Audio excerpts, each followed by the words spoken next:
So it's about 2 minutes till we get going. So if anybody wants refreshments, go ahead, grab a little something, something, come cozy back in, and we'll begin soon.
Is it all clear? Kate, Nestor says everybody's back now from drinks, so thank you. All right, crew, come on, have a seat. I think everybody's pretty much back now from getting some drinks. Yep, we're all good. I'm getting the thumbs up. All right, so we'll get rocking and rolling. Thank you so much, everyone, for coming out this evening. Just to give you a little bit of an idea of the format for the evening, we're going to have a bunch of different presenters all in series speaking to different issues and topics around health, wellness, and longevity. We're going to try to keep it compact, so not too long, but I'm glad to see some coffees out there, so that'll help you get through. And then at the end, there's going to be some mingle time. So for those of you who don't have to rush home, I know we've already taken a portion of your evening, but if you have a bit of time, we will have time for everybody to talk. I'm so sorry, I know there were a few questions from some of you, and I didn't get to connect with everybody. We were having a few technical, it's my first night doing one of these, so a few technical difficulties at the beginning that pulled me away, but I'm here to answer questions as well towards the end. And as a big heartfelt thank you for everybody who's come tonight, if you've got your smartphone, keep it ready. A lot of my different providers who are here, I have to thank them. They have been kind enough to donate some different products and services. So we're going to have a whole whack of little giveaways. So these are available. We're live streaming this evening. So if you're here watching us live, the same applies for those of you who are live streaming. If you want to just scan those QR codes at the end, we'll be notifying you tomorrow for the people who won some of the different prizes. So we have, again, from generous donations from all my suppliers, thank you all so much. I have about $8,000 or $9,000 worth of products and services to give away at the end of the night. So if you can just hang in there, you don't have to stay for the mingle time, but if you make it to the end of the lecture, scan the little QR code and we'll get you in for the draws. So with that said, let's get started. We're going to see if my clicker works. So issue number 1, let me just see if it will advance. So I'm not sure if I'm close enough to, or is it in the right mode that it'll advance? Okay, yay, excellent. So wonderful. So thank you all for being here. So one of the things we need to start with these days is just a little reminder that tonight is really about educational principles. So we want to talk about things to give you good talk points. So this is not intended to be medical advice, particular and specific to you, but I really want to touch on some good educational things that you can take back to your own family doctor or your primary caregiver, or points of discussion that we can look at for future. I want to arm you with some things that you can ask about and advocate for yourself, as well as give you some practical tips on things you can start to implement already today to try to give you a healthier tomorrow. So as my background, I come to this field actually originally from what I now refer to as outside anti-aging. So I'm a physician here, a local physician, and we've been doing cosmetic outside procedures since about '99. So again, I'm a little bit of a dinosaur in the field. It's over 25 years now. But as I'm approaching midlife, I'm noticing some things changing. And so I've become much more aware, and it's become so much more important to me to look at inside anti-aging as well, too. So these things are now near and dear to my heart. So we are now holistic, whole body, inside out, anti-aging, and trying to have our best health span, our healthiest, longest life with the most quality. So let's start into just a few things about aging in general. And I'm sorry, guys, there we go. So why do we age? If you notice, different species, humans and animals, age at different rates. Well, there's a bunch of things that are actually happening to us that is actually causing us to age physically. So tonight, I want to take a look at some of the different things that happen. Some of these things we can't change, and some of these things we can have some reasonable impact on, again, to try to give us better quality. I want to just define quickly health span versus lifespan. Lifespan is how long we live, the number of days, months, and years. Health span is how long we are healthy for with the best quality of life.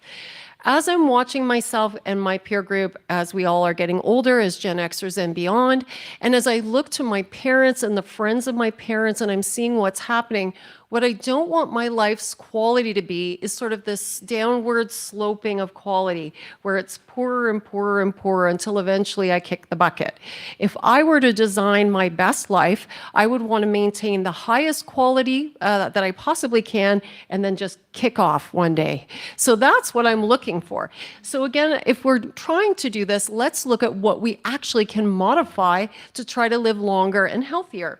So there's a number of different reasons why people get older. Sorry, I advanced that too soon.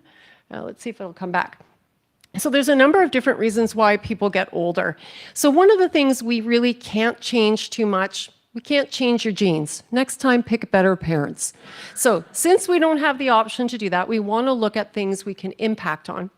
So genes and genetics, yes, it plays a role, but it doesn't write your future in stone. You can modify how these genes express themselves and make a situation where you can live longer and healthier. So we can do that by impacting on different systems in our body. So I feel very bad to talk about mitochondria and take everybody back to grade 9, science class after you've all worked a hard day. But if you think way back, I bet you never thought that science class was going to ever be relevant again. Well, here it is. So in the cell, pretty much almost all your cells in your body, you have little organelles or little tiny suborgans called mitochondria. And so mitochondria are really, really important in aging, and they're really, really important in energy and energy production and fatigue and diseases and things where people lose energy. A lot of this has to do with mitochondria. And the mitochondria are like your body's individual cellular furnaces. They work inside each cell to convert hydrocarbons, basically the sugars and the fats, the triglycerides that we eat, into usable forms of energy that our body uses to produce physical activity and everything along the line. They're critically important to your energy.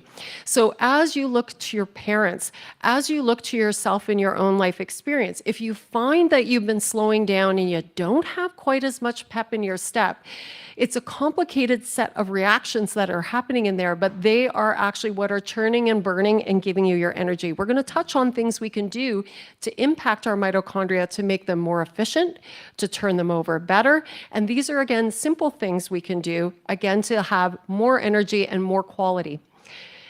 There's something called cellular senescence. Just by show of hands, has anybody on sort of like social media or as you're surfing seen anything about zombie cells? Has anybody in here heard about this?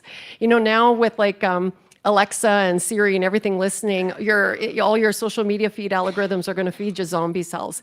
So zombie cells, like the classic cinematic zombie, are alive and dead kind of at the same time, except they're not dead. So let me explain. Every cell in your body goes through turnover and it divides and then carries on and carries on. There's a number of times only, a limited finite number of times. And once they stop dividing and once a number of them stop dividing, we die. So we need to be able to do that and turn those over. When the first of the cells start to hit that critical point where they don't have the ability to divide anymore, they become senescent. That's actually the technical name.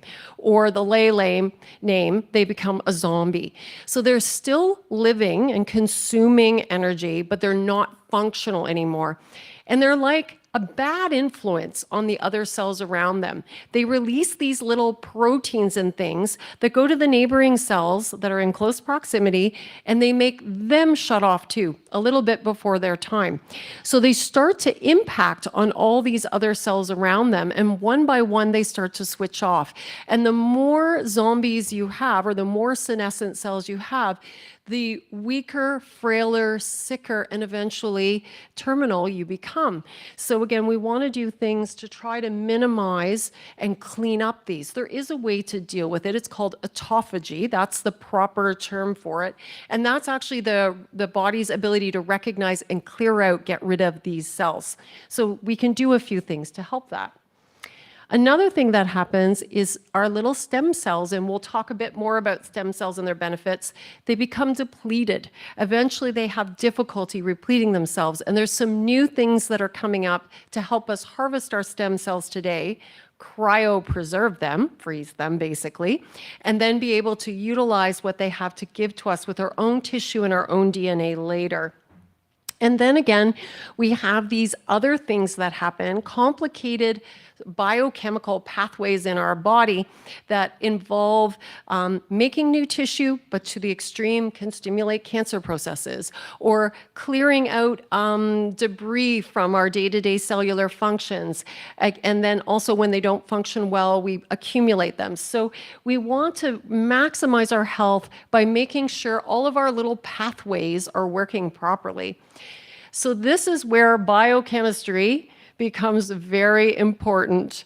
So anybody recognize this by show of hands? Yeah, there's a couple of people. Anybody getting triggered? We have some triggering here. So this is the Krebs cycle. So I remember being at Guelph before med school, and I had pictures that I had hand-drawn of Krebs cycle. My roommate was in sociology, and she thought I was insane. But I had them plastered all up my dorm room wall. And every night at midterms, I was studying these stupid things, looking forward to writing the stupid exam so that I never had to look at these stupid pictures again. And yet here I am looking at the Krebs cycle. So it just goes to show you life has a good sense of irony. But the Krebs cycle is what's going on in your mitochondria. And it uses all kinds of different processes to convert the food you eat into usable energy. So the good news is you don't have to remember all these enzymes here. The reason why I popped it up here is I wanted to give all of you real actionable things that you can take home with you tonight mentally and start to apply into your own life to try to improve your own health. So again, there's a lot of controversy around vitamins and supplements. A lot of people say, oh, it's not evidence-based. Other people say, oh, it's not a drug, so it's not regulated the same way. So it's important to have quality vitamins. But there's a reason why vitamins have a role. So if anybody wanted to take a little picture of the slide, these are critical vitamins specifically to Krebs cycle. So if you're someone who has a lot of fatigue, it may be, again, remember we were talking about mitochondria and fatigue. This is where I'm trying to tie some of these things together and then also link it to things you can do at home. B vitamins, a lot of times you hear about B vitamins for stress and things like that, but B vitamins, and you'll see some of them right here, are also critically important in the efficiency of your mitochondria, cellular metabolism, and energy. So B vitamins are something that most people can take. Again, if you have very unique health problems, you may want to chat with your own doc before you, again, start a new vitamin plan. But for the vast majority of people, this is something very important to consider. So it's difficult sometimes to get the right amount of B vitamins in your diet, but it's simple, it's cheap, it's evidence-based, and it's not because it's trendy, it's because science says so. So they're used in these enzymatic reactions. Another thing that's really important that you can consider for your mitochondria, but also critically important for brain health, is coenzyme Q10. Coenzyme Q10 has a critical role, again, in some of these functions in your mitochondria, but it's also very important in cardiac function and in brain function. So again, if you just wanted to make a simple list of things that you might want to consider for optimal health, these would definitely be those points. And acetyl L-carnitine. So really important, just simple little things to take a look at that again can assist your Krebs cycle, your metabolism, your health, and your energy. So that's one part of the equation. Another part of the equation, and again, we didn't study much of this in biochemistry, so I won't trigger you with this, but just for interest's sake, there's more and more work being done in cognition, preventing dementia, trying to preserve brain and neurologic function. And there is a part of the cell called the perioxisome, which is very involved and linked with a lot of mitochondrial functions that helps your body produce things. It's very important, again, in brain health as well as your general metabolism. So we want to support it. It keeps your myelin integrity, which are like the little covering sheaths on your nerves. It helps to preserve parts of the brain. So again, it's one of those things we can support. So we support some of the perioxisome function. Sorry, my little thing is not so efficient by giving it its own building blocks. Again, if you're going to take another slide picture, this is another one that you might want to look for discussion points to sort of talk to your primary care provider about. You can also supplement. These are other really important things to support your brain. So again, phosphatidylcholine, cholesterol, interesting cholesterol. Think about cholesterol like the story of Goldilocks and the Three Bears. You need the porridge to be just right. There's a reason our body has cholesterol. Cholesterol is actually the precursor, the thing that all of our hormones are made out of. And we use some of the parts of cholesterol in other things. So you need it just right. Not too high so that it stickies up and gloms up and plugs up your blood vessels, but not too low either, because you can have difficulty making some of your own hormones. And also you want to have something called plasmalogens, which are kind of related to the omega-3s. So again, very important things for brain function with lots of evidence to support it. So sort of as a summary then, actionable things, simple things that don't cost a lot of money but can have a lot of long-term impact and gift to future you is vitamin B complexes, coenzyme Q10, phosphatidylcholine, and plasmalogen. So again, some of very specific omega-3s. And the key thing when you're dealing with supplements is you really want to look for something that's third-party tested. Supplements are a little different in drugs. They don't have the same standardization requirements. So as long as they're third-party tested, and what third-party tested means is the place or the manufacturing plant is going elsewhere to an accredited facility for the accredited facility to look at their product and certify that what they say is in it is actually in it, because that is not a requirement when it comes to a lot of supplements. So you want to make sure you seek out third-party testing. So a healthy diet is really key.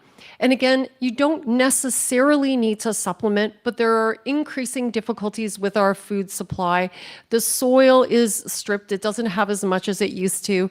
There are other issues, again, with how we mass produce our food, but eating the rainbow is really important. You get those really good vitamins and nutrients from diet. So diet is a very, very important component of what we do. And we really want to maintain, I always am a little reluctant to talk about diet without talking about maintaining a healthy relationship with food. Because food, again, is kind of like Goldilocks and the Three Bears. Not too much, not too little. You need to have it just right. And a lot of times the way we approach food or we look at food is very much emotionally overtoned. A lot of comfort eating, a lot of carb cravings. And so sometimes we bury our soul in our box of cereal as we eat it right from the box. So I want to just take a few minutes. I want to introduce our first speaker tonight to talk about a healthy approach to basically lifestyle management, stress, food, activity, looking at all of it together. So I have one of our local people here. I have Gina Livy here. And I just want to introduce Gina. Gina has really done a lot of work trying to establish healthy relationships with food and healthy habits. So I want to welcome Gina up here a little bit just to share a few pearls about that, and then we'll carry on. Gina, come on up. First of all, I'm excited because I saw the little light on the pointy thing. I was like, okay. Yeah, so I'm just going to acquaint it to you. So this is forward, and this is the little, if you want to do laser light, that's the laser. Light. You get a laser. Yay, Okay. lasers. All right, All yours. Thank you. Well, hi, everyone. Welcome. So I just want to say the reason why I came out tonight is, one, I love Amber. I've known her for a while, but I love the idea of leaving your house for a purpose. I love that we get to come out, you maybe get to meet some new people, you get to learn something, and you get to go back home and be like, okay, that was really nice. So thank you for having me. Now, I'm a weight loss expert. I've been helping people lose weight for over 30 years. I lost over 100 pounds myself. But I'm not going to talk to you about food tonight, although probably afterwards you'll ask me how much protein do we really need to eat and how much water do I really need to drink, and I'll be around if you do have any questions specifically about what to eat and when. But I find for most people that's not the problem. There are many diets out there. There are more diets than ever, And yet people are having a harder and harder time knowing what to eat. And social media is not making it easy for us because they're always trying to sell us something. And I love that we're not trying to sell you anything tonight other than information and how you can make change. So let me just find this clicker. So these are 5 things that I've learned about weight loss that have absolutely nothing to do with willpower. And that's probably the second biggest conversation beyond what to eat and when. It's not that you don't have any willpower. It's not that you don't know what you need to do. It's a lot of what we've been taught about eating healthy, especially when it comes to weight loss, actually works against our body rather than working with our body. Because you have to be healthy in order to lose weight. Now, after I lost over 100 pounds, I realized, and the reason why I came up with my current program was because I was eating less and exercising more. And not only was I not losing weight, I was actually starting to gain weight. And so that sent me on a mission to try to figure out why. And it started with my doctor at first. I went to my doctor and I said, there must be something wrong with me. And he said, well, you're probably eating too much. Try going on a diet. And at the time, I was actually working in gyms. I was a personal trainer. I was advising people on what to eat and how to lose weight. I was eating less. In fact, I would go to work in the morning, maybe eat a muffin. I would work all day long, teach a couple fitness classes, study for school in the evening, maybe have a salad at the end of the day. And sure, maybe I went and had a slice of pizza once a night with friends, but I knew how to count calories and that wasn't it. And then maybe he said, you need to exercise more. And I was exercising. I'm talking like hardcore aerobics, exercise till you drop. I was doing cardio, I was lifting weights, spin classes, step classes, you name it, that was not it. And then he said, maybe you're big boned. And I don't know about you, but I definitely don't look big boned. And that's also a myth. There's no such thing as big bone that we now know. So this kind of sent me on a mission to figure out what was going on. Why was I unable to lose weight? Fast forward to me meeting my ex-husband. You start dating, you start eating. I'm happy. I'm no longer in university, working long hours, pulling all-nighters, and my weight starts to drop. And people keep asking me, what are you doing? And I'm like, I don't know, I'm just eating. And I found that the more I was eating, the more weight I was losing. And so I was like, why? And so obviously I figured it out. But here's the thing about diets where you eat less and exercise more. Sure, you'll lose weight. You force your body to burn the fat, but you're also at the same time reinforcing the fact that your body needs that fat to begin with, which is why you will be able to lose weight, but you always gain it back plus more every single time. So we used to think that in order to be healthy, you had to lose weight because carrying excess fat in your body causes inflammation. And sure, that's true. If you lose weight, it will help with inflammation.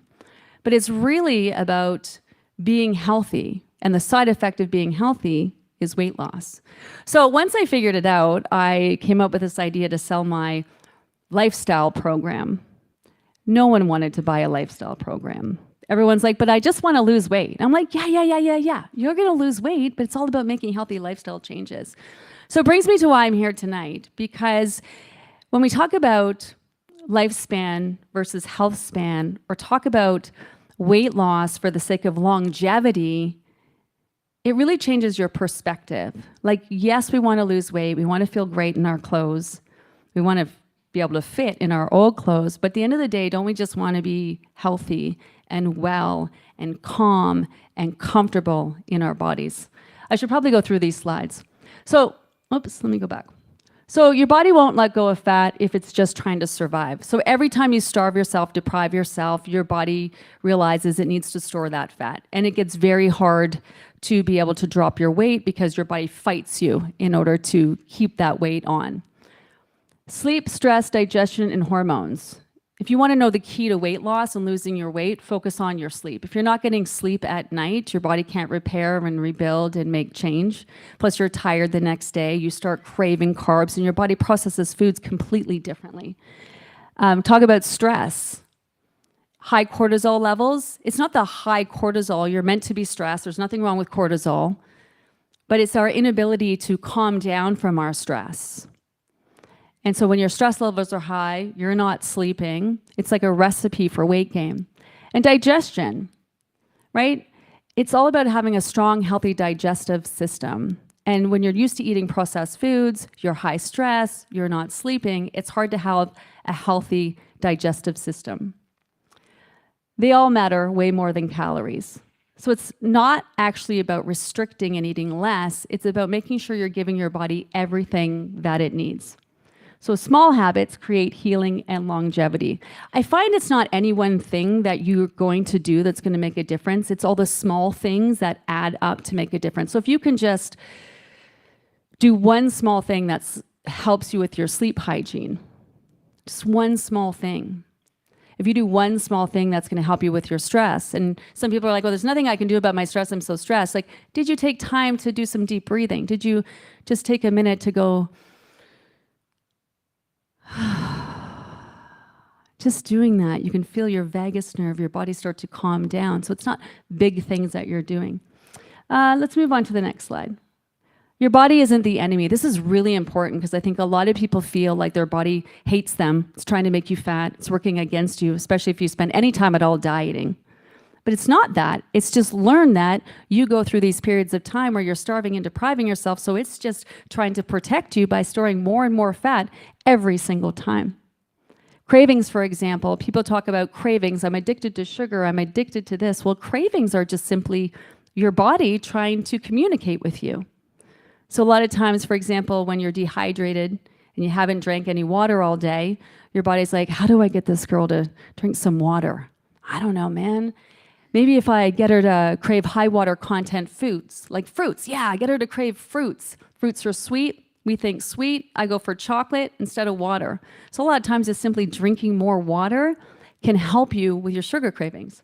Or when you're stressed, ever notice that when you're stressed, you tend to crave salty foods, chips? Your body associates salty foods with high fat foods. So it's not trying to screw you over and make you fat. It's just trying to get you to drink a little water and eat enough good fat to feed your brain and cholesterol that you need. The other thing is just really understanding your body. We become so disconnected, especially if you spend any time at all trying to lose weight. We don't eat when we're hungry. We don't sleep when we're tired. We don't drink when we're thirsty. And when you start to give your body what it needs, it starts to communicate back to you.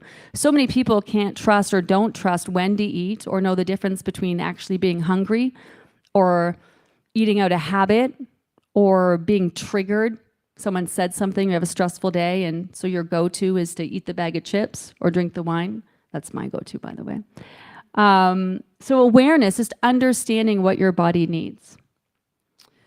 And compassion. A lot of people are really hard on themselves if they don't lose 20 pounds in the first couple of days of making health changes, right? I think most people, because we've been taught, we see in the magazines, lose 20 pounds in 3 days.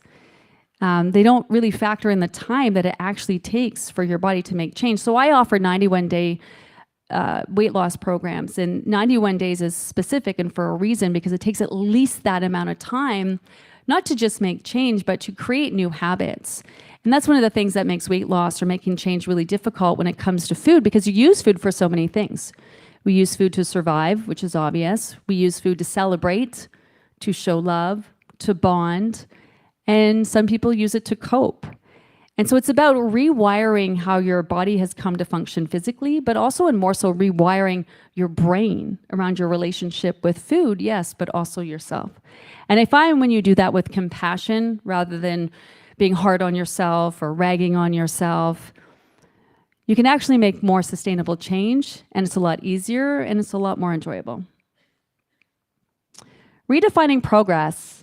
Progress isn't a straight line. So if anyone tries to sell you a diet that has a graph that goes in a straight line, they are full of shit. That's not what real weight loss looks like. There's going to be ups and downs on the scale. There's going to be plateaus. But more than that, there's going to be ups and downs in your life. And everyone has this need to start perfectly when it comes to not just doing a diet, but needing to make change. And if it's not perfect, then we're going to start again over and over, when in reality, it's just one big continuation. And so, sure, You're going to have some days where you're going to feel like a rock star. You're going to the gym, you're drinking your water, you're taking your supplements, you're feeling amazing. And then you're going to have days that you're trying not to eat chips and drink wine for breakfast. And that's all part of it. I had an opportunity recently to speak to Dr. Shafali. I don't know if you know who she is, but she's this brilliant woman. And I said to her, man, I want to get the message out there to women that menopause, for example, isn't this like big decline and all downhill. She's like, well, sure it is. It is decline. You're not the same as you were when you were 20, but that doesn't mean it's not an amazing time in your life. In your 20s, you know, you had great energy. You could go all night. That was a gift. In your 50s, you know better. You're wiser. You're calmer. You're more self-assured. So whenever we're making any kind of change in our lives, we have to account for what's going on in our lives. I want to talk about the scale for a second, just because, you know, I do weight loss and I get my clients to step on the scale every day because it's a great way of collecting data. It's not a measure of success. And I think a lot of people use the scale as a measure of success rather than understanding how their body's responding to some of the changes that they're making. So for example, you know, if I go to the gym today and maybe don't drink enough water and I'm stressed about something, I don't get a good night's sleep, if I go on the scale tomorrow, chances are my weight's going to be up. And that doesn't mean that I failed at anything. That doesn't mean that I'm not going to reach my goal. It just means that I now can be aware of how, when I do work out, my muscles are inflamed. That's not a bad thing. But maybe when I'm dehydrated and I haven't got a great night's sleep, this is how it affects my weight. So a lot of people will think that an increase on their scale means that they've done something bad or they've done something wrong, when in reality, it's just collecting data at the end of the day. I'm all about tools. Trying to lose weight without a scale is like trying to build a house without a hammer. You can do it, but it's a lot easier when you have the tools. Now, I know some people have issues with the scale, and my thing is either use it every day and collect the data or don't use it at all. I'm all about measuring or going by how your clothes feel or how you feel. I think that's a way better measure of success than the scale any day. But we are talking weight loss. Every small choice builds momentum for longevity. So it's not about starving and depriving yourself, and then the minute you eat something, you've ruined everything. It's about making the lifestyle changes that actually build up to foundational change along the way. So weight loss isn't about what you lose, it's everything you gain. And when I help people lose weight, I teach them it's the tools and the skills that you're acquiring. It's the issues and associations that you are working on and working through. That's going to be what not only helps you lose weight, but helps you be able to maintain and sustain your weight in the end. So this is about living well, not just weighing less. And health is the goal. Weight loss is the byproduct. A lot of people, their motivation stems on losing weight for a wedding, fitting into their pants or whatever. I think having a really strong why can be your best motivator, because you're not going to be motivated every day to make the change that you want to change. And I think tonight, our takeaway for a lot of us, at least for me, my why is going to be longevity. I want to look my best and I want to feel my best. And I want to live my happiest, healthiest, longest life. And I want to learn everything I can learn about that. And I want to do everything within my means to make that happen. So remember, small, consistent goals. It's not about the food. Yes, what you eat and when is important. So is taking your supplements, which is interesting because the supplements that Amber talked about are the same supplements I talk about in my program when it comes to losing weight. When you work with your body, everything falls into place. So if you are doing something that feels like a fight, chances are it's not the thing that you need to do. So thank you. I hope you got some good takeaways. I appreciate being here, and I'm looking forward to the rest of the speakers tonight. I didn't even use the pointy thing. Thank you so much, Gina. So again, it's about this healthy relationship, nutritious diet. So again, these are real pillars. We're not talking about magic here. These are lifestyle changes. But again, it's an investment in ourselves to try to give a gift to future us. So another very important pillar in all of this is movement. So we want to talk about physical activity. Now, this is different things to different people, and it can be different things to you at different stages in our life's journey. And even again, at certain points, we get an injury, we get this or we get that, and we have to modify. So it's really about being where you're at, but keeping moving. And there's many reasons to do this. So one of the reasons is just because it feels good. It's good for our mental health. It is good for our muscle building and trying to thwart frailty. But it does a whole bunch of other things as well. And when we look at physical fitness and physical activity, we want to consider cardiovascular activity, because again, that's good for our heart and lungs. But particularly if we're trying to invest in ourselves for future, we also want to incorporate strength training. Now, again, I think this is one of the messages that are starting to come out, and it's a little bit more prevalent in some of the social media and the health literature. But building muscle mass and trying to avoid muscle loss, and I'm not talking about, especially for the women in the room, I'm not talking about being all buff like a great big bodybuilder, but you want to have enough strength that you have very good postural control, that you're not falling when you're older. Who remembers here back, the first Lifeline commercials, I think in the late 80s or 90s when it came out, I've fallen and I can't get up. Who here has parents now who are falling and can't get off the floor? So number one, we don't want to fall in the first place. We want to have enough muscle bulk so that we have good postural control. But by golly, if we fall, we do not want to break, and we want to be able to get up off the floor. So that starts today.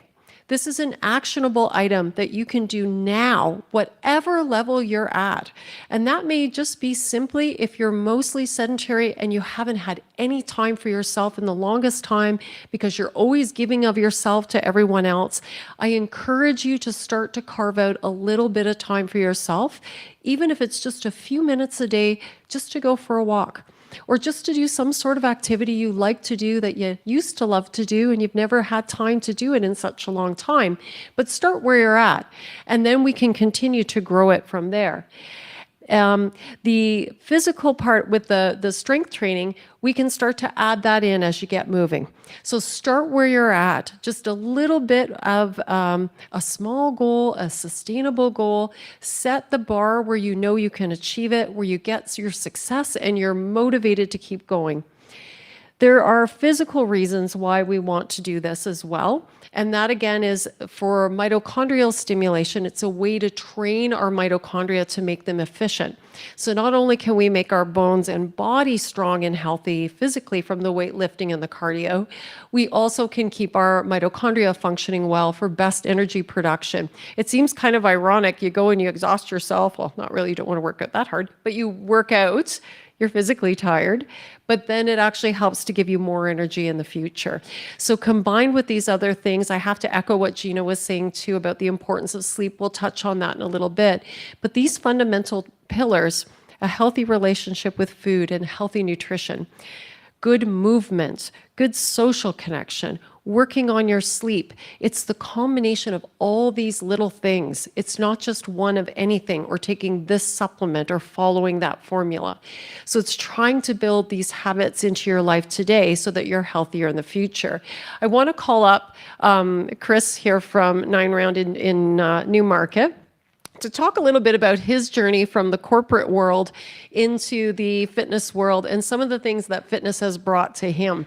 I actually met Chris as a member at his gym, and I've enjoyed it. It makes me feel like a tough girl, and I give him a hard time. So anyways, I'm going to give him a few minutes here where he gets to have the final word instead of me, and we'll go from there. If that's right, you don't need that. I'll just leave that there. Well, Amber, thank you for hosting me tonight. Really appreciate it. Nice to see everybody turning out tonight, looking after their fitness and their well-being. So where I'd like to start tonight is a little bit about myself and how I ended up in the fitness world. Because if you would have asked me 30 years ago, I would be doing what I'm doing today, I'd say not a chance. I'd be in university, doing my business programs, and I didn't think I'd be where I am today. So, as Amber said, my name is Chris Atzenweiler, and my story is really about finding balance and living your best life, and how fitness became the anchor that helped me do that. I graduated from the Toronto Metropolitan University and spent 24 years in the corporate world. It was actually Tempur-Sealy. Does anybody sleep on any Tempur-Pedic mattresses or Sealy mattresses here? It's important to get a good night's sleep. All right. It was an amazing career. It was full of opportunity, growth, and I got to tell you, long hours.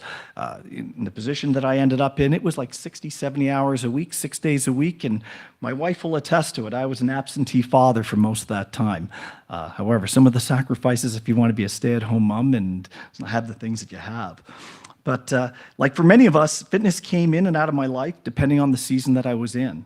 As you know, with everybody, sometimes it doesn't always stick. When my wife, Helen, and I moved out to British Columbia for a promotion, I rediscovered my love for martial arts. It was my outlet. It was a way for me to manage stress and stay centered. But when we moved back to Toronto and welcomed our first child, everything changed, and rightly so. Our son became our world, and fitness quietly moved to the back seat. A few years later, I hit that defining moment. I had become the biggest I had ever been. I remember Helen telling me, only after I had got back into shape, I had this big round face. I was buying bigger and bigger pants, and one day, the belts that I had no longer fit. And that's when something clicked and something changed. It was a wake-up call, and I decided enough was enough. I started running, and that worked. I loved running. And then my youngest son, he was on a soccer team. There was a pickup soccer game one day, and the parents just happened to be invited. I only had sandals and played. I ended up fracturing my foot, and I was off running for almost a year. And to get back into it, it became very difficult. Life sped up for me again. There was more promotions, there was more pressure, and there was a lot of stress. That's when I found my way back to martial arts. And once again, fitness gave me exactly what I needed, which was balance. Then one day, an incredible opportunity came along, a chance to take everything I knew in business and combine it with my passion for fitness and build something that truly made a difference in people's lives. And that's when I realized when you truly love what you do, you never really work another day in your life. And today, I get to live that truth by helping others find strength, health, and longevity through movement, mindset, as well as community. Because in the end, fitness isn't just about muscles and sweat.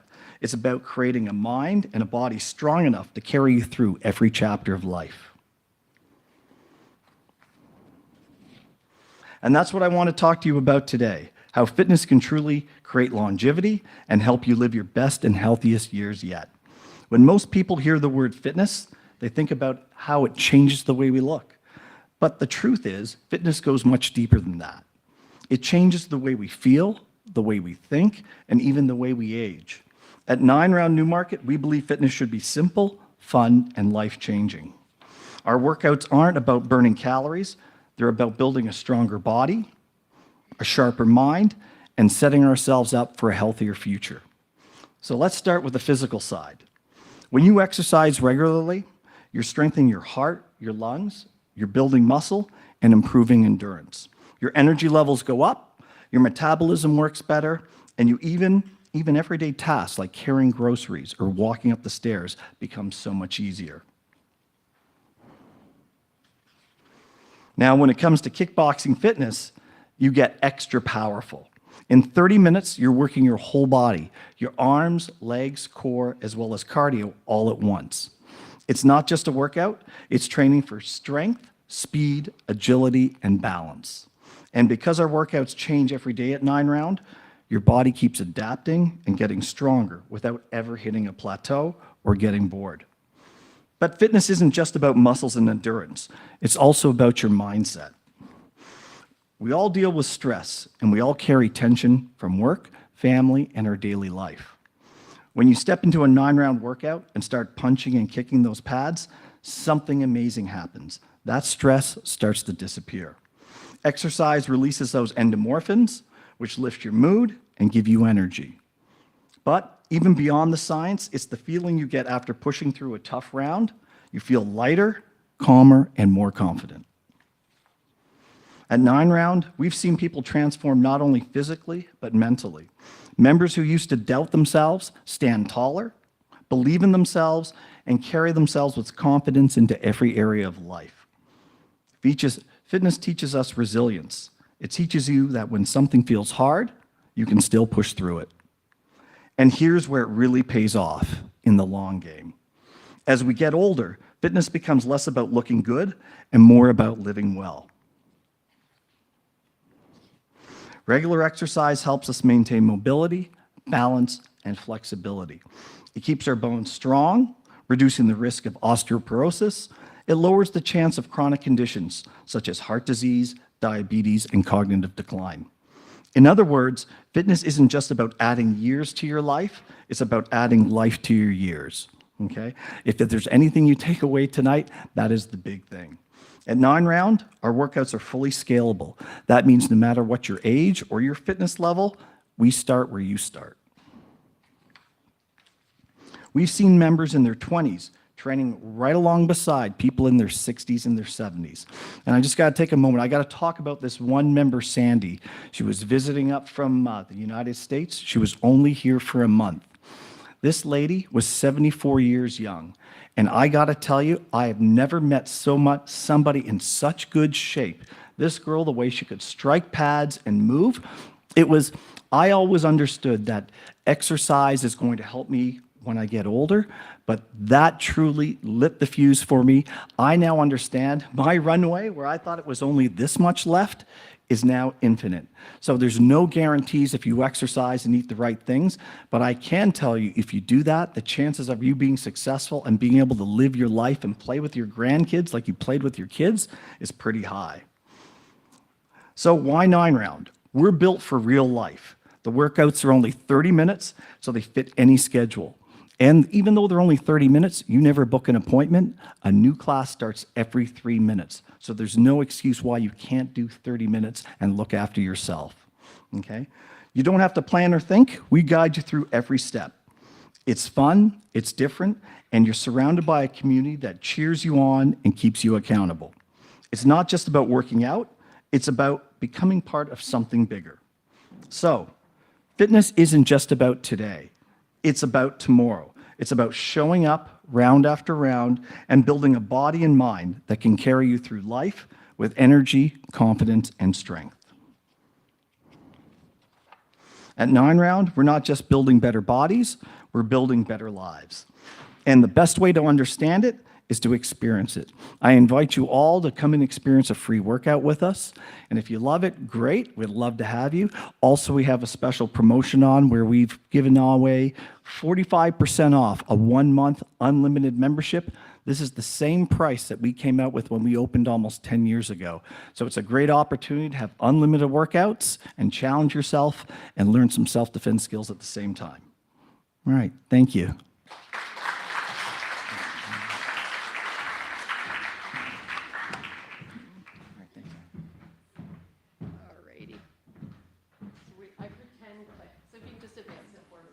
So again, if you want to scan here, I also have on the table back there, we kind of put them out as well. When you're milling around, you can pick it up then as well. Oh, and I have to stand, thank you, by the microphone. So we'll go ahead to the next slide. So again, physical fitness at any level that you're at, whether it's walking, whether it's something more organized in a structural class, whether it's yoga, Tai Chi, martial arts, group classes, individual, Peloton, it doesn't matter. The big thing is you want to get moving. It's good for your brain, it's good for your muscles, and it's good for those little mitochondria. See how I just keep linking it back to the biochemistry over and over and over again. So we really want to do that to try again to keep our body working so well. Now, back to sleep. We've heard it kind of touched on a couple of points, a couple of times, actually. All three of us who have been up here so far have mentioned the importance of sleep. I find some of these questions, when you go to the conventional family doctor's office, you're there for your physical. Oh, how do you sleep? Yep, good. Okay, how about eating? Yep. What about exercise? And they breeze through it very, very quick. The questions are asked and moved on so quickly, because there's so much to do, but they really do deserve so much more attention than that. So trying to work towards regular sleep is very important as well. Sleep really is your body's recovery time. In order to be healthy, we need to work on that. Now, I know sleep is something that's really difficult for a lot of people and becomes progressively more so once you start to hit perimenopause and menopause. But sometimes, again, simple things to do. I was intending to put a QR code there with just some simple sleep hygiene, but I see I missed it. But if you ever want to try to explore more about sleep, if you just go online and Google sleep hygiene, it talks about some really simple principles that are actionable, that doesn't require any special anything. Just to quickly summarize what that is, the first is trying to get yourself on some sort of regular schedule. You really want to try to get up and go to bed at the same time every day. It's a way of conditioning your body and trying to get into that routine. You want to wind down. This is probably the hardest thing to do in our lifestyle that we have right now. A good 2 hours before going to bed. And what does that look like? It means trying to get off the doom scrolling, try to put the phone away, really stay away from things that create a lot of particularly intense negative emotions. So again, you got to watch out for the news, you got to watch out for some of those algorithms on social media, and you want to get the light out of your eyes in those last 2 hours. Your brain, like all living creatures, a lot of us have circadian rhythms, and so the natural darkening of the day stimulates the brain to release a hormone called melatonin. It's not just a supplement, it's actually a hormone, and that is released prior to coming to sleep to try to get you ready to go to sleep. So you need to let the lights dim. You need to not have that phone shining right in your eyes. You don't want to have that intense negative or stressful. It's a perfect time for creative things. If you ever had a hobby, you like to read, you like to paint, you like to do music, you like something creative, that's the perfect time to do it. It just sort of changes the whole brain situation, gets you ready to go to bed, read a book, especially if it's not controversial. And then again, these sorts of things will help you, but you need to set the stage. Light is actually a real detractant to the secretion of melatonin. You want to make sure when you go to your room to turn in for the night, if you have your phone on your bedside and your phone screen's lit up with the clock or however the function is, you really want to make sure it's down facing. You don't want the light in your eyes. It really interferes with the melatonin in your sleep. If you have to wake up to go to the bathroom, you want to try to keep the lights as dim as you can, again, to try to give you that opportunity to do so. Get a mattress that's comfortable. Have the room at the right temperature. You've got to have every single little factor, but it's all these little things. It's not just one thing. But pick something from the list. Try to make that one thing your action item. And then as you get that under a normal habit, then pick another thing. But working on sleep is worth it. It helps your body regenerate. It's not easy to just say here, oh, it's just such a simple thing, just do this, that, and the other. It's really not like that. If it was, we would all be sleeping well, and most of us don't. So again, it's something we have to work at, but it's worth it. So if you can find a way to incorporate some of these things into your sleep habits, start with where you are at, and then try to expand it from there. But you'll reap the benefits of it. You'll heal better. You'll live longer. You'll have less aches and pains, and your mood will be better. Can you do our next slide? So I thought this was the coolest analogy. Who here saw The Matrix? Anybody see this? This is like way back. We're all Gen Xers, so you've all seen The Matrix. I like The Matrix as an analogy. So if you haven't seen it, or it was a long time ago, The Matrix is basically a sci-fi futuristic movie where human beings have basically been replaced from the planet by AI-powered machines. And the only role humans fulfill is to be used in their factory to generate energy, basically biochemical energy from mitochondria.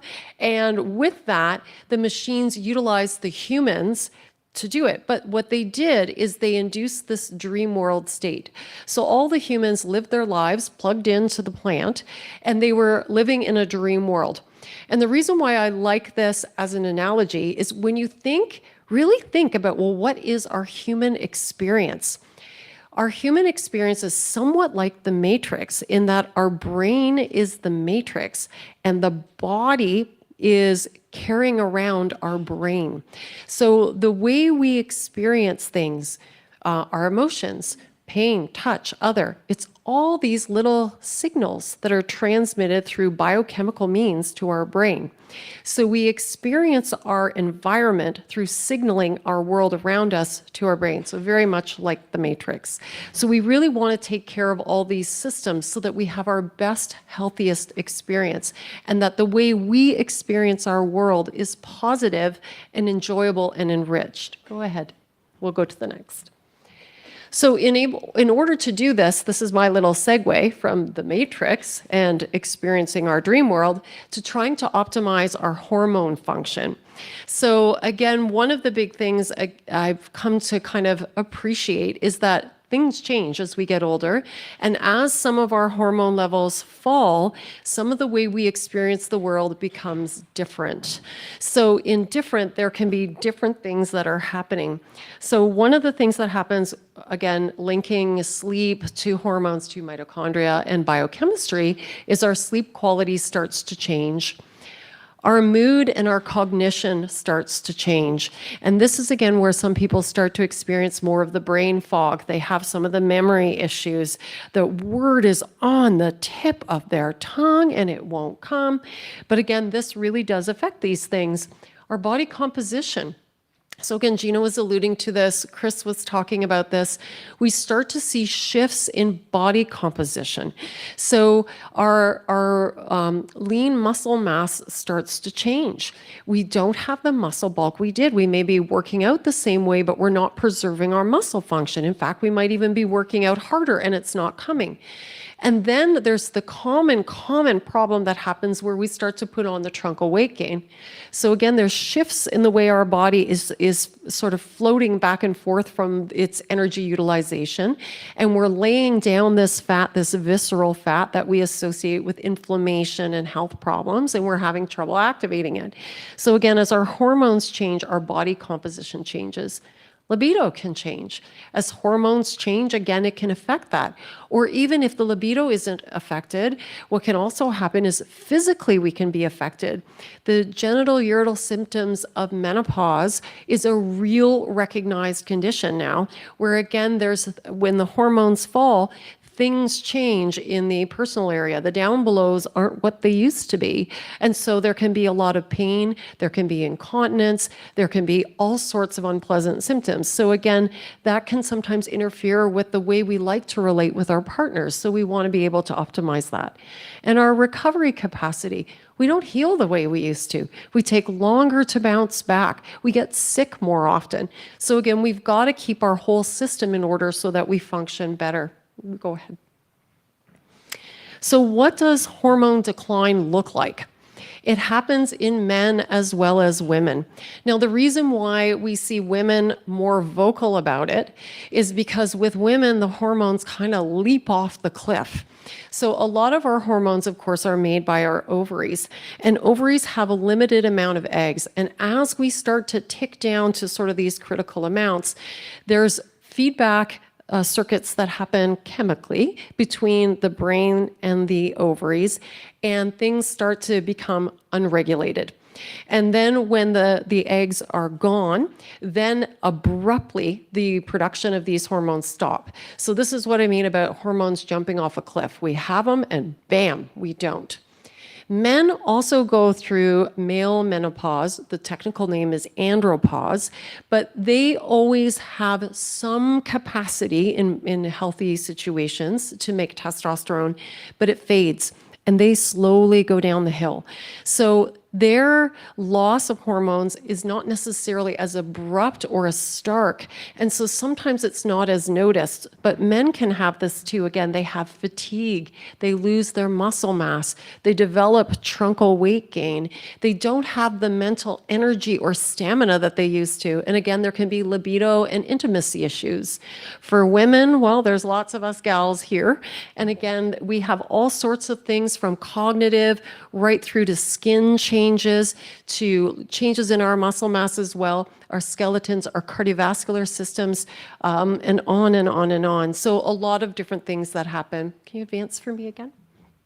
So hormones are messengers. They tell the body what to do. We have receptors for these hormones everywhere in our bodies. So ladies, we are not just estrogen and progesterone receptors, and they are not just exclusively in reproductive organs. Men and women have the 4 identical sex hormones. So estrogen, progesterone, testosterone, and DHEA. And these receptors are located everywhere in our body, from our brain to our skin, our muscles, our bone. They have roles to fulfill.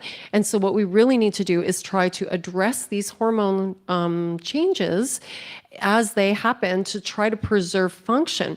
So this is a really key thing in some of the newer conventional thinking around hormones.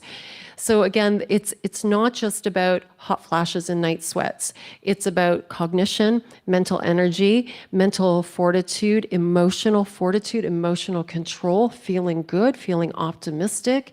It's about bone preservation. And again, it's not just about estrogen and bone. Testosterone plays a role as well. So we have to look at all of this and try to keep it in balance. And there are feedback systems.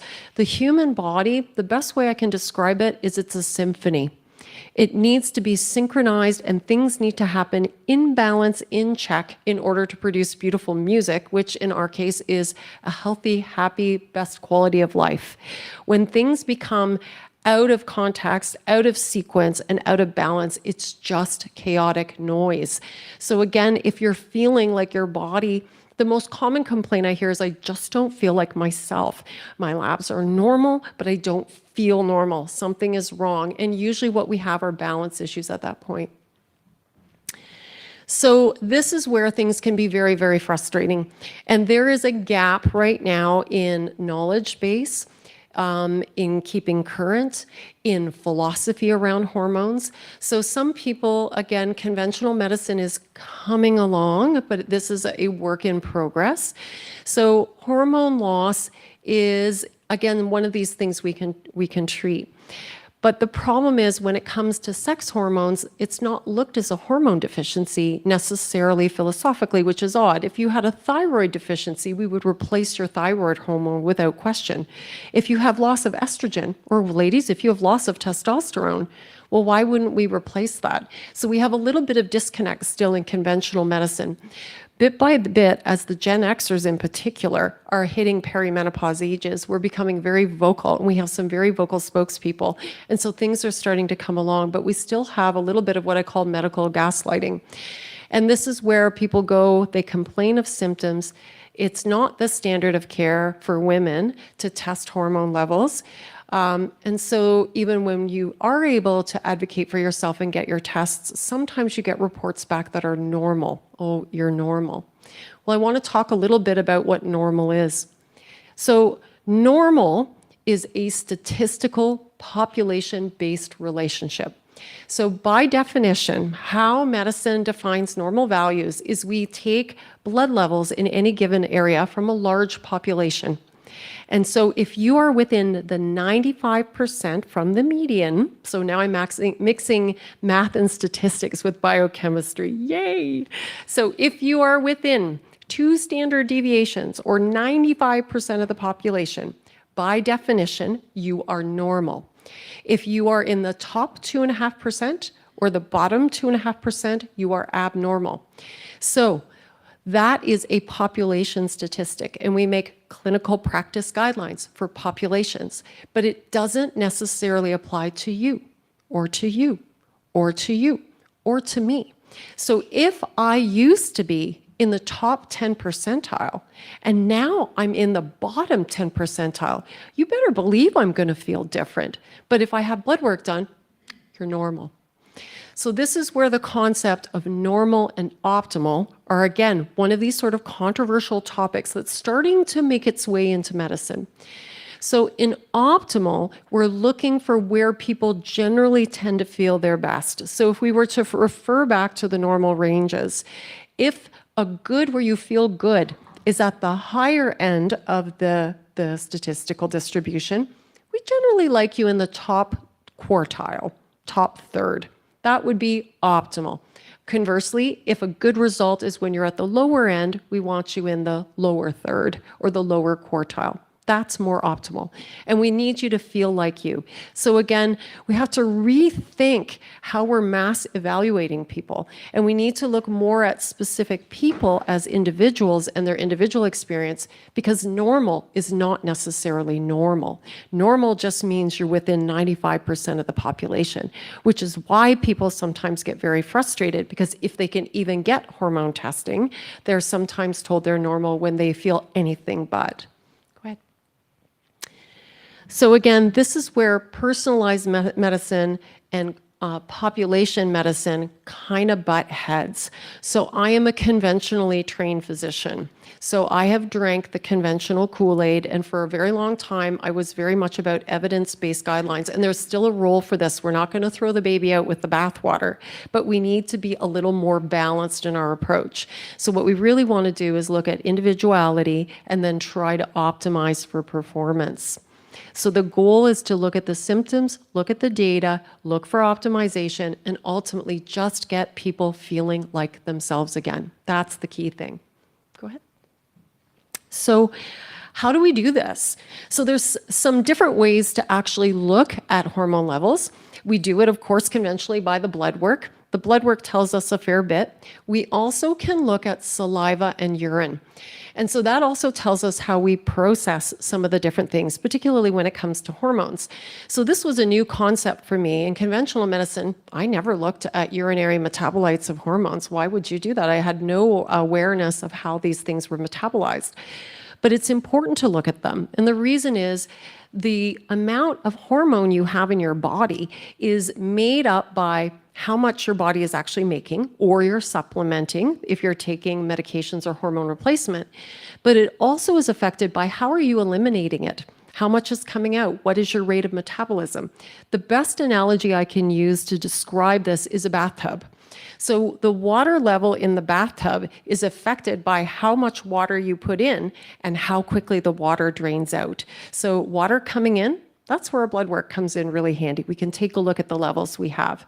Water coming out, how are we draining? This is where we like to look at urine metabolites. And we can determine a whole lot about behavior of the body and how each individual is processing by looking at all of that together. And it gives a much more comprehensive picture.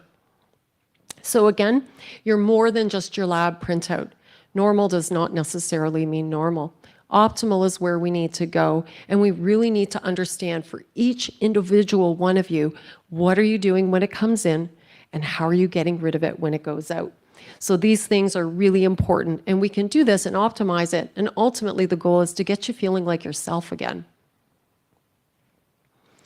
So again, we're going to take a look now and tie this into some of the other things that happen.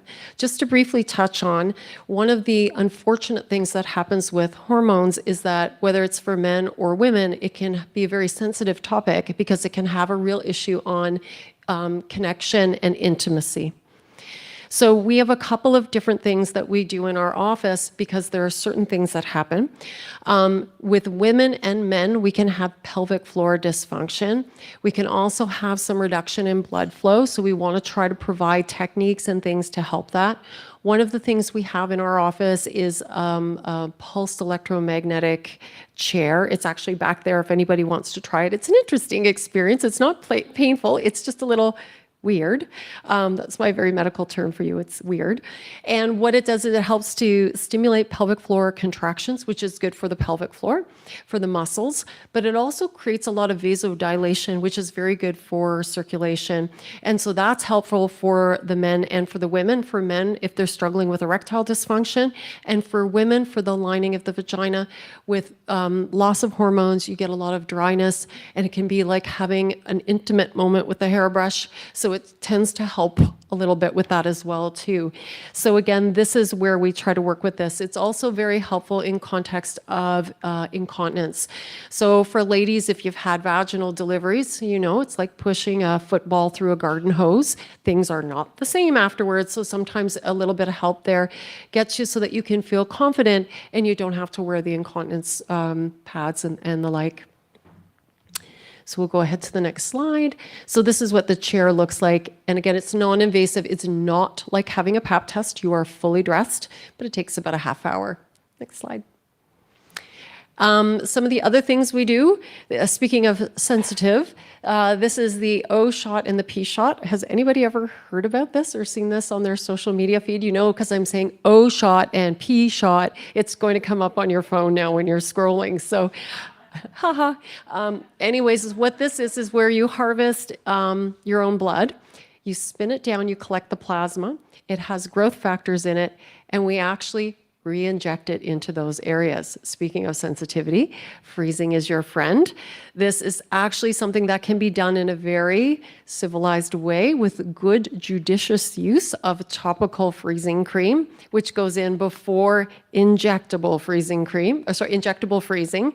And then, of course, then we can administer the plasma, which helps you make more blood vessels, increases the collagen, the tone, sometimes helps with sensitivity, lubrication, can be very helpful. We'll do our next one.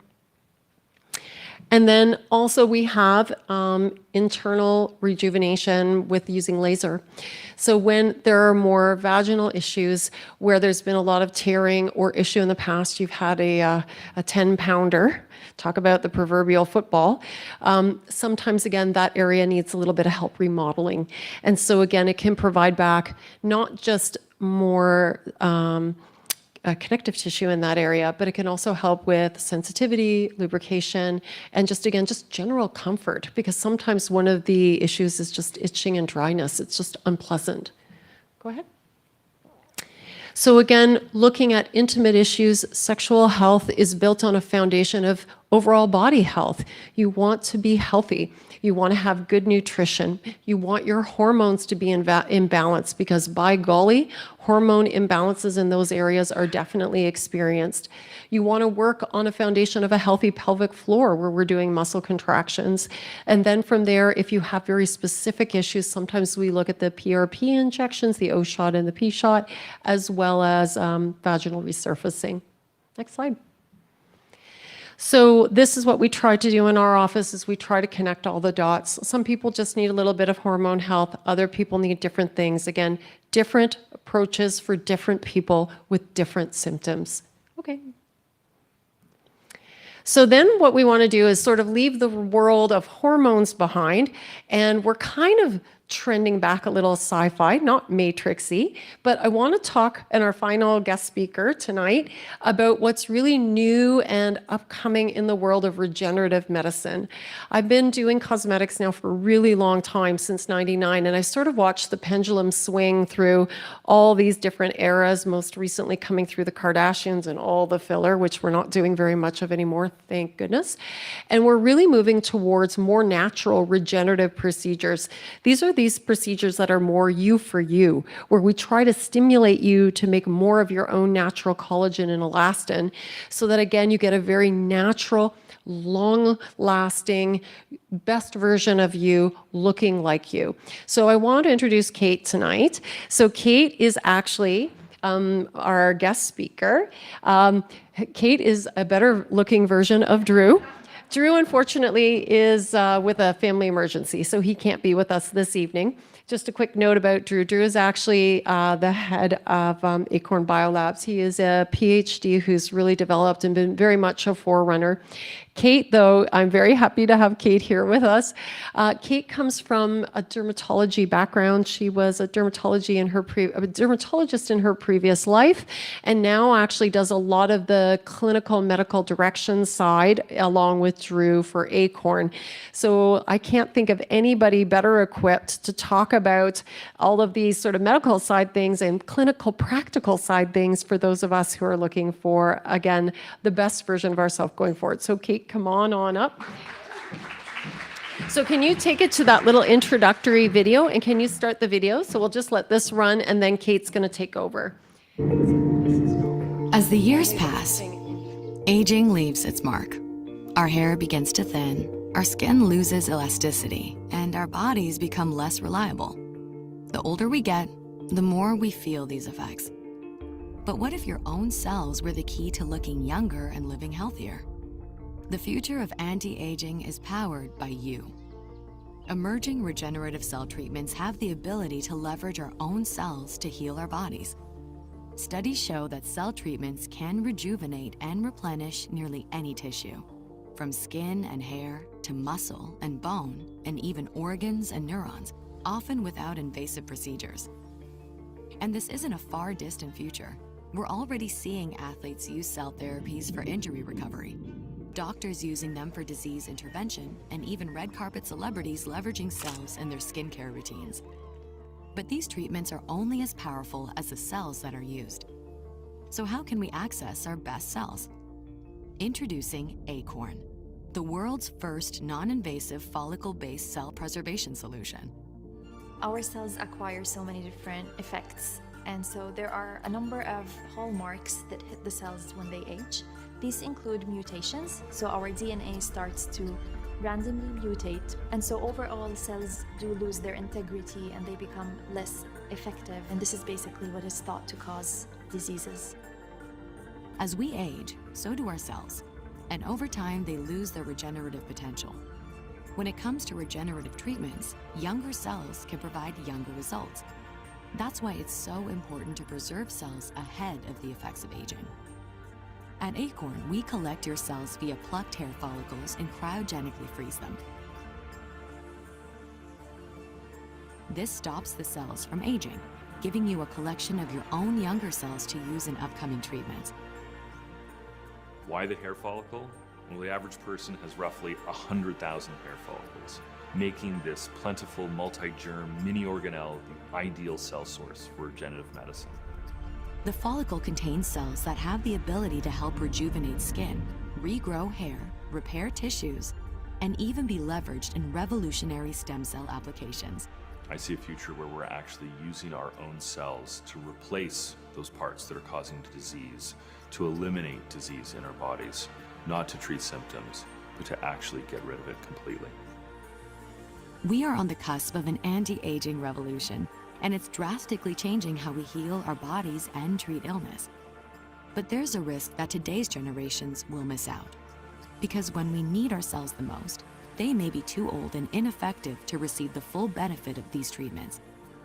Preserving your own younger cells with Acorn is the first step you can take in preparing for the future of regenerative medicine. But the clock is ticking. Visit acorn.me to get access to Acorn and save your cells from aging. Well, you actually got to meet Drew over video. Can we switch to the slide? So, hi everyone. Can you hear me? Okay. So welcome to the future of regenerative aesthetics and a future of regenerative medicine. So just a quick introduction. We're actually a Canadian company, and our head office is located in Toronto General Hospital. So we're the only commercial facility in Toronto General Hospital, and we're working very closely with majority of Canadian universities. So we're proud to be Canadian. Yeah, can we switch? So it is a reality, and it's reality that started long time ago. Reality started in developing of regenerative treatment in 80s, when the first treatments like PRP started being researched and done. Most of you are familiar with some of the treatments because some celebrities like Kim Kardashian made it popular. Like everybody probably remembers vampire facelift. When we take the plasma and apply it in, we're actually using the power of your own cells to regenerate at that point. So it's a beginning. So then there is some medical research been done in different applications when physicians using your own cells for skin grafts, for speeding up the healing. There is some research advancement in treating even diabetes type 1 with the stem cells, patient's own stem cells. Doesn't really show for some reason, but we'll see. Yeah. So, but reality is keep moving forward. And lots of companies, there is lots of research being done right now. So there is 8,300 active research on genes and stem cells being done globally. And Acorn is a part of it. So we also conduct part of the research. So unfortunately, cell therapy is amazing, but as Drew mentioned in his video, as we age, we actually slowly deplete in the supply of our stem cells. And there is 2 critical ages in every human, and they approximate because it depends on your lifestyle and genetics, obviously, so how well you maintain your youth or longevity. But on average, it's age 44 when we can actually start losing diversity of stem cells in our body. And then the second peak when we speed up the loss of quantities of the stem cells in your body is 65.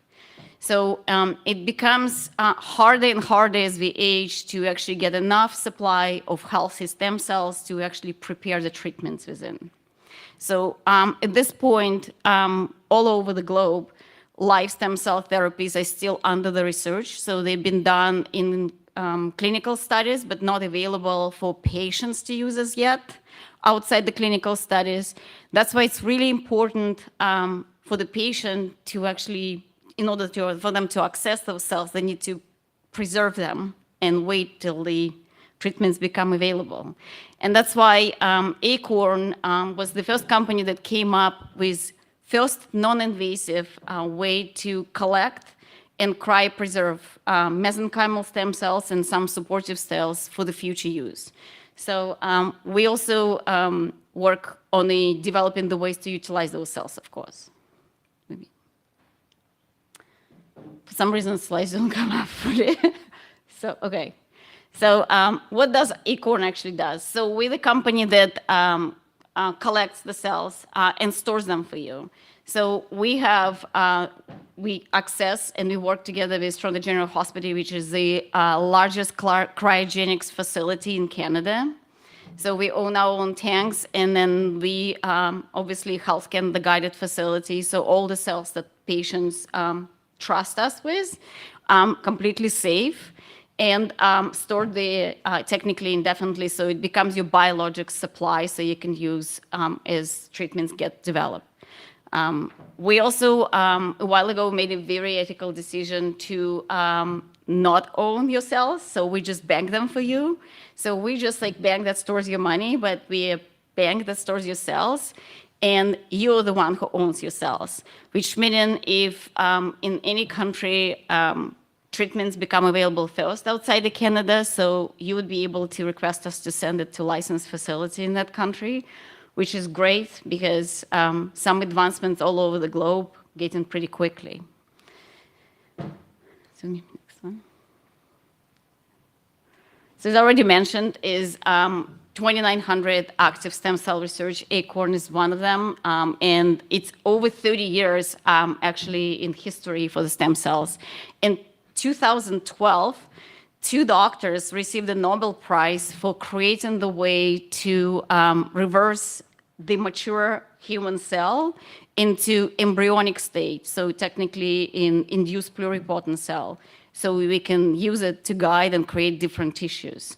So the first study and the first advancement in it, one of those physicians created in 1962, which is a long time ago. So that tells you how long technology was being in works and how fast it is advancing right now. So we're part of the studies, we're part of a general research. We actually utilize that Nobel Prize technology on how to create and reverse your mature cell into embryonic state. So, and they've done it successfully with multiple cells. So we were able to create pretty much every tissue in your body, and there is some examples of it. So we took your hair follicles, stem cells, and we were able to create dopaminergic neurons. Those are neurons that got depleted with Parkinson's, and that's essentially causing the patient's symptoms and the deterioration of the patient. So we conducted our neurology study with Guelph University, and we're in the process of actually designing the study to test on the Parkinson's patients with your own dopaminergic neurons that we created from their cells. We published last year the paper with University of Toronto when we created pancreas cells from your hair follicle cells. I know it sounds really sci-fi, but it's reality, and you can Google this, is available online. So it's actually very close to heart to Dr. Taylor's because his younger brother has diabetes type 1, so he's determined to treat his diabetes at some point.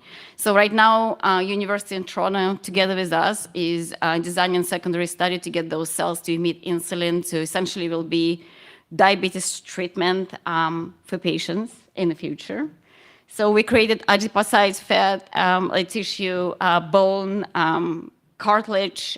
We just completed our second phase study in Calgary University in orthopedics that showed an incredible result for actual cartilage restoration. So we created bone, but our most exciting project is the one that we're doing together with Canadian Research Council in Ottawa. We actually created natural killer cells. Anybody knows what natural killer cells are? Nobody? Okay, some of you do. So natural killer cells, those are immune cells in your body, but it's a special type of immune cells. Those cells are the only ones they can identify malfunctioning of your own cell and target it and eliminate it. So they target cells that malfunctioned and mutation, like your cancer cells, but also your senescent cells. And talking about those zombie cells, they actually removed from your body with your natural killer cells. We were able to create your own natural killer cells from our hair follicles stem cells. We done a study already last year on 2 cancers that showed proportionally to concentration of these cells administered, bringing it down to 0. And right now we're in the process of developing the secondary study in a larger set of patients with multiple types of cancer. So, I mean, this is all exciting, and technology was developing since 1962 by Nobel Prize winning doctors, and we're just happy to utilize some of it and create advancements in the way. This is all only under research right now. This is a project that's probably going to be available to the patients in about 10, 12 to 15 years, but it's all now a lifetime span. But unless we actually have our cells preserved in the younger form of it, or we only as young as we are today, then it might not be available if we don't. So how does Acorn actually works? So Acorn, we're the company that does research and development and then actually producing the products. We work closely with very, very skilled physicians and a very selected group of physicians, because we want physicians who are kind of on the highest level of understanding and is definitely one. She's actually one of our, and she done a really incredible job with us. So she's a high expertise. So the way it works, though, the patient can come into the clinic and get their cells harvested and cryopreserved. The clinic is going to collect those cells, put them in the special conditioned media that holds them fully viable and alive for over 3 days. So it's enough time to get it to our lab and for our lab to process. So we're going to look at the viability of the follicles, make sure that they're actually live cells in there. We're going to count how many cells are inside, and then we're going to cryopreserve them for you. And it becomes your own biologics reserve. So once the treatment become available, you can get to your physicians, and this time is aesthetics, but in the future in your general practitioners, and then request treatment to be done, and it's going to be to that practitioner. So, but right now, we are happy to introduce our first product that is available. So this is actually, you one of the first ones probably seeing it. We unveiling our brand on 27th of October, so it's exciting. But I'm happy to introduce the first ever stem cell derived treatment for medical aesthetics. It's called Acorn Secretome, and it's actually called You. So what is Acorn Secretome? So this is all the proteins and everything that your stem cells secrete. So we actually take your stem cells, put them in a little petri dish in our lab, and make them to work as a little factory to produce everything that is normally produced in your body to repair, heal, restore, and rejuvenate. Then we collect it over a period of time. dry freeze it, and then deliver it to your practitioner in the form of multiple vial supply, so you can come to the practice and get treatments done. So each vial contains over 5 billion of different proteins, exosomes, cytokines, and then different cells, proteins that are gonna help you to repair and rejuvenate. So the physician will administer the product accordingly to your personal treatment plan. So currently it's being used for hair restoration, if you have a hormonal hair loss, or just wanted to treat some different kinds of alopecia. We have studies on separate different kinds of alopecia showing great results. If you want to rejuvenate your skin, plump it up, and overall skin health as well, because those proteins actually teaching, it's what your cells signal. So they teaching your own cells existing how to communicate better and how to absorb proteins and everything else better. So it actually becomes overall health in general. So you become more youthful looking, and obviously increasing the collagenesis and tightness of the skin. So it usually administered alongside of microneedling treatment or laser therapies to get access into the skin, but your physician will technically design the treatment protocol for you. So just a little bit to compare, because modern aesthetics, medical aesthetics, is really overwhelming for the patients when they come in. So there is so many different products available, and they're all great, and so really hard to choose what's good, what's not good. And then I always get asked a question, how is Acorn different from this product, or this product? Well, we kind of stand in a category on its own, because essentially we're the only autologous, meaning your own product that exists, outside the PRP, of course. But concentration of proteins are not even comparable with PRP. We're 34 times higher on most proteins than PRP. So in variety of them is way high. We contain over 500 different components inside.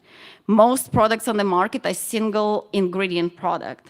So you can see growth factors, you can see PDRN or salmon DNA. So those are great, but those single ingredients, and most of the time they're either synthetic or allogeneic, meaning belong to somebody else. So it's a little bit less absorption and recognition from your body.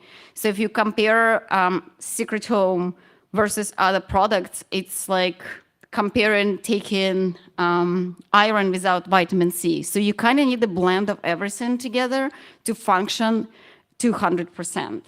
So, and that's what Secret Home will provide. So you technically need 5, 6 of different products blended together to actually achieve similar result that you will get with your own Secret Home. And then the slide kind of shows what inside, but the most exciting for me is the cytokines inside, because as Amber was talking, one of the biggest issues in our body that causing premature aging and changing skin condition and hair condition is inflammation. So large amount of cytokines in Secret Home actually counteracts that effect and removes the inflammation. So it's a highly anti-inflammatory. And I can give you a personal example. I was actually part of the study. I was subject number 6 on one of our laser studies that we've done. So I did, it was the induced laser burn on my stomach. And then we were using blinded products, so products that they currently use in the market for healing. And one of them was Acorn to compare. So I didn't know what I was using, neither did physician who was doing my assessments daily, knew what he was using. I was marked A, B, C, D with 4 different circles.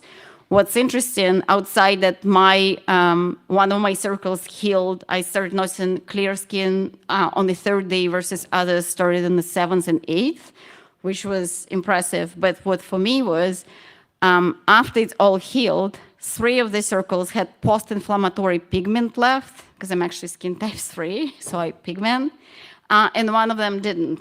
So I had a clear skin. So it's amazing. It showed me, and it was Acorn. It showed me that how highly anti-inflammatory product is outside of speeding up the healing process as well. So another highlight, important highlight, is that it's 100% yours. So there is no safety issues. So your body is not going to react to you. So we've done studies on multiple patients for dermatological safety. So it's a multiple patients, and we had zero effects. So it was zero irritation, no reaction. So we have a stamp saying we're dermatologically safe, which is impressive, but we didn't expect it because all is you getting is you. There is nothing else added to this product. It's just what your stem cells produce. So there is some results from some of our observation studies. So Amber is one of our clinical sites. We picked some pictures randomly, but it's kind of cute because 2 of the patients actually from Amber's practice. So you might recognize some beautiful people here. We can see somebody probably seen that handsome man before. He can give you a personal experience. He had quite remarkable results. And we also did some Visio assessments too. Visio, it's a special lamp when you're looking for internal damage on the skin. And then those quantity of those yellow dots indicate sun damage underneath that is not visible to clear eye normally. But that's what causing the premature aging and loss of skin elasticity. So you'll see that after one treatment, in 30 days, amount of them are actually cut in half. And normally we do 3 to 6 treatments, so it's impressive. The results are quite amazing. Yeah. Yeah, so there is a bunch of science slides that Dr. Taylor likes to talk about that confuse everyone. So I just wanted to skip those. But and with some really good quote that I really like, and I think that speaks well to where we stand right now as the industry, as the medical industry, as the aesthetic industry, and the humanity as well. So regenerative medicine revolution is upon us. Like iron and steel to the industrial revolution, like the microchip to the tech revolution, cells will be the driving force of this next revolution. I truly believe in it, and I believe that our medicine is moving towards self-treatment, so getting our body to repair itself instead of just treating symptoms with the drugs.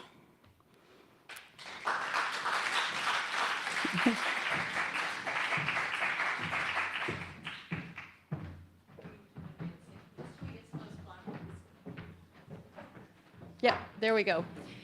All right, so we made it to the last section. Here we are.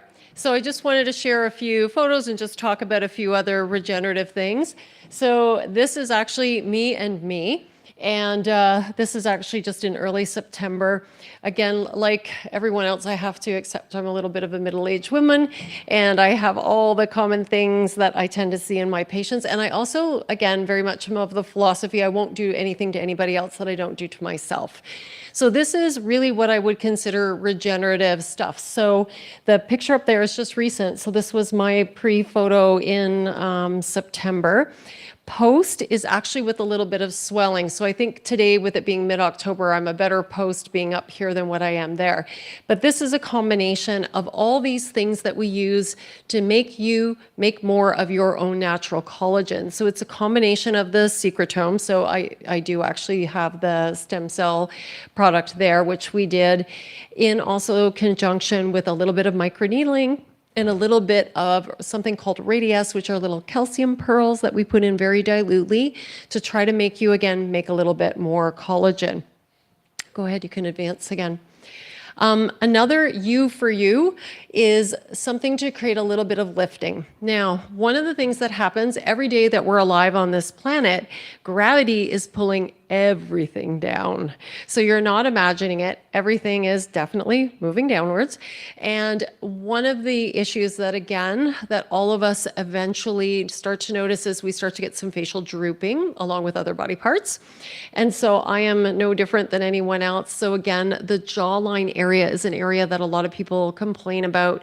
So in days and years past, some of the unfortunate things that happened is people reached for fillers and they just kept blowing people up and blowing people up. It's not a good look. And really what you need is not volume, you need lifting. So if things are going down because gravity is causing things to drop, we want to do things to create collagen and elastin to lift. So there's only really a couple of ways to lift. One is still surgery. So there's a reason why we still have plastic surgeons out there with all these great anti-aging and non-surgical procedures. So if things are really coming down and you're a very heavy-faced person, some people have thicker, heavier skin, have more droop for a host of different reasons, then sometimes surgery is still the best option. For people with more minor things or who are looking a little more preventatively or who want to intervene sooner to try to slow this process down, another technique is actually just ultrasound. So ultherapy is an ultrasound-based procedure where we use the ultrasound focusing it like a little magnifying glass and creating little heat perforations underneath the skin. You can't see them from the surface, but we create these little perforations like aerating the lawn in the connective tissue, and then the body just grows new collagen in response. So again, it's this self-regenerative process. And in the process, it lifts and tightens. So for me, my area of concern was my jawline. I was feeling jowly. I was losing some of the integrity and the definition in my jaw. I found it very helpful. And again, we use it in men as well. So you can see even in the male face, again, males' faces their skin is thicker, oilier, less dry. They tend to have less obvious skin aging signs than what we as women do, but they still do. And so again, you can still get some laxity. So men or women, this is a self-stimulatory technique that helps to build collagen. Another thing just to touch on is a category called neuromodulators. There's a big word. I can't throw mitochondria into here. I would if I could, but I can't. So I just had to sort of say it as a segue. So neuromodulators is the technical word for the class of medications that Botox falls into. So now there's a lot of different Botoxes, which are basically just muscle relaxants. So Botox is just a fancy schmancy muscle relaxant. And one of the things I like about Botox from this sort of natural, keep you looking like yourself perspective is that it doesn't add volume. It does not blow you up like a big pillow face. But what it does do is it is preventative. It helps to act on wrinkles and lines specifically that are caused by repeated muscle activity. That's really all that it's particularly good for. Or muscles that are pulling and contributing to downward drift. That's where Botox has a role. And if you use it repeatedly over time, it can really help and prevent and even undo some of the lines that are caused by repeated expression. And so we treat the muscles of expression. So it goes in the muscles. It's a liquid medication. It does not linger. It's absorbed by the little receptors, and then the muscles relax. Some people experience some spin-off benefits. I have a number of patients who have various causes of headache. So sometimes if we're treating in the forehead muscles, we end up getting relief in headaches. So it can be quite nice. You can interestingly also use Botox to treat for really, really bad sweating.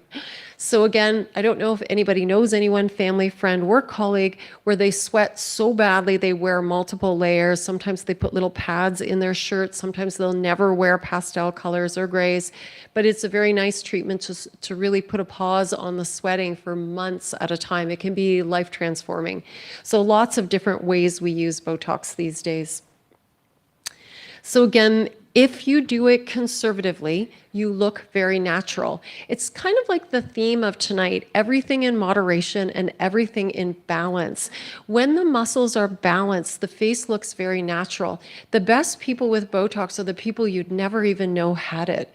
So again, when done well, they just look less tired, they look refreshed, they don't need to look fake or foreign. And of course, that's always what the goal is when we're doing these sorts of treatments. So again, you don't want to confuse Botox with fillers. When I'm seeing a new patient in consultation, especially if they're quite nervous and really, really focused on staying and looking like themselves, they can think of multiple examples in their social sphere, at the mall, at the grocery store, where they see people who just don't look like they've occurred in nature. Most of the time, that is a problem of too much filler. So again, Botox and filler, very, very different. Sitcoms, you know, some of the different TVs, movies have really sort of intertwined them. They're very, very different. So if you're looking for something, but you're really quite worried about looking like yourself afterwards, and you want something that's preventative, there might be a role for Botox for you, and we never have to use the F word, filler. So again, they're very different. We don't want to confuse them. One of the other things, just to sort of touch on, we've already talked about some of the new sort of sci-fi advances in using your own stem cells to make secretomes, but we also are using AI and embracing AI in skincare assessments and doing customized skincare. So similar to how one hormone pattern and program doesn't fit each individual, neither does skincare off of the shelf. So one of the things that's quite interesting now is actually doing customized, personalized skincare, putting the specific active agents into it that your skin actually needs. And so we have this kind of cool, if you have a bit of time, I know we've run a little long, but if you are a little flexible with your time and you'd like to try it, we've got the AI back there. And just for interest's sake, you don't have to get the skincare. But if you'd like to see what it actually says about you, and you can take that as some education, even if you're sourcing your own products to see what works for you, we have it here. And it's a useful little tool, and we can send you a printout of what it thinks. So again, we've got AI to do that. But one of the fundamental things I want to touch on, I know we've talked a lot about what's kind of new and cutting edge and happening. I don't want you to forget first principles. So again, what are actionable things that are very simple to do that you can integrate into your routine? Sunscreen. Not glamorous, but the number one most important thing you can do for yourself is sunscreen. So I'm not just talking about preventing skin cancer, but from an aging point of view, the UV rays in the sun, which are present all the time, it's not a summer phenomena, it's year round, it comes through the cloud cover, you want to deal with the UV. UV destroys your collagen and your elastin, so it contributes to the loss of the elasticity in your skin. UV gives you all the pigment disturbances. I've got lots of them from my well-spent youth in the 80s where I put baby oil all over. So again, now I treat myself with lasers and such to try to keep it under control, but I'm just trying to mitigate the damage from years ago. I do use sunscreen all the time. So again, one little actionable item that can actually make a difference is a good quality sunscreen. Then other evidence-based proven tools that can be very helpful, topical vitamin C, and if you can tolerate it, a topical retin-A. So some people, retin-As, they just don't get along. If you have a lot of skin sensitivity, you want to be very careful about considering that. It can cause a lot of irritation.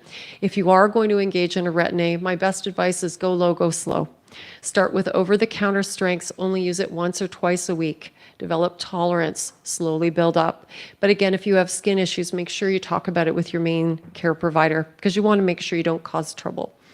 And then one of the other things that's kind of interesting is actually a little bit of estriol, which is a kind of estrogen. We can compound a little bit of estrogen into some of our skincare products, and that helps with the estrogen receptors in the skin. So some of these wonderful changes we see are actually with putting estrogen where those receptors are. So we're coming full circle back to our hormones. So this sort of brings us to the conclusion of tonight. So what is the psychology of longevity?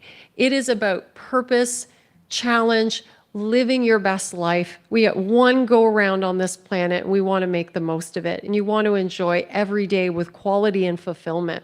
So again, if you were kind of to pick one of my favorite quotes when I think about longevity and my philosophy in regards, really it's right here.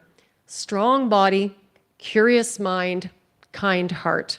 So we want to bring this forward, and hopefully tonight we've inspired you a little bit in some of these areas. I know we touched on a lot of things, and I know it really takes a bit of everything, but if you can just kind of cherry pick a couple of different things that you think that you can add to your daily routine to give you a better quality of life, to give a gift to future you, I would encourage you and try to challenge you to do that.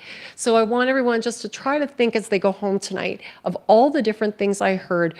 What's maybe one thing that I can do to help myself today as well as tomorrow? So again, really when I look at longevity and wellness, it's really built on a healthy foundation. Again, what is that? And this is why a lot of tonight was focused around having a healthy relationship with food and good healthy nutrition and trying to keep it in balance and in place, with physical fitness and with movement. Again, for our mind, for our body, for future us, for our metabolism. being connected. I think you heard from both our speakers in around diet and nutrition and around exercise about that social connection. If you look at gray zone areas where people live successfully and well on beyond 100, these are all things that they do. They have purpose, they have physical activity, they have a relatively good balanced diet, lifestyle and diet. But again, all of these things come together. So that is really the foundation. I had a few little kind of tips and pearls about some critical micronutrients and vitamins so that we can stimulate our mitochondria. Again, I got to throw that in there. So again, hopefully those are things that are useful to you as you go home. And then taking it to next level to optimize our hormones, because our hormones are everywhere. They're messengers. We are in our own virtual matrix. We need to take care of our body because this physical collection of biochemical reactions are how we experience the world and carry around our mind. So we need to take care of it so it will take care of us and give us our best experience. And then lastly, kind of optimizing how we feel. It's like having a good hair day of our whole body. We do some of these aesthetic things always with the goal of looking and feeling natural. So again, this is sort of our Thrive stack on how we want to give our best life going forward. So basically the take-home message to all of you is live your best life. So thank you so much for pursuing this evening. I want to share with you now some of our draws. You can go ahead to the end. Before that, there are some different ways. If you found some of this information helpful, I'm really trying, but I'm a super rookie. If any of you saw me struggling before the evening started, trying to set up with 3 wonderful technical people here who know so much more about it, we started a podcast. So I painfully podcast every Wednesday over the lunch hour from about 12:15 to about 12:45-ish. And really what I want to do is just have like a little lunch and learn topics of tips and actionable items that you can do to be healthy going forward. I'll talk about things you might be hearing in social media, the news, health topics.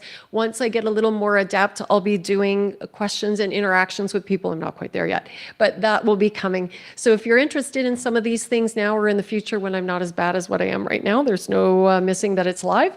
You can follow us with the YouTube there. That's our Longevanity. It's a little play on longevity. Our website has a fair bit of information on any of the topics you might be interested in. And then, of course, we have our socials. We're launching, actually, just as of today, it's the first time I've posted it for our office. We actually have a new app for the office. That's the Repeat MD app. It kind of just gives you, if we're having specials or anything else going on, access to that. And then now the very last slide of the evening, then we have open mingle time. So this is our draw. I couldn't quite figure out how to do it live while we were here with the forms, but if you fill that out, then we will announce tomorrow. I have somebody who will help me collect all of that, and we'll do the randomization for the different winners of these different things. But all of these things are available on individual draws. So it's not one winner for all of it. We're going to try to make lots of winners. So we're going to give out all of these as individual items. So please feel welcome if you would like to do that. And then also as well on the tables for the different various areas, you can scan the individual things if you have interest in them. So with that said, I want to thank you all so very much. We still have some visiting time and mixing time at the back. Thank you all for coming, and I wish all of you your very best life. Thank you so much.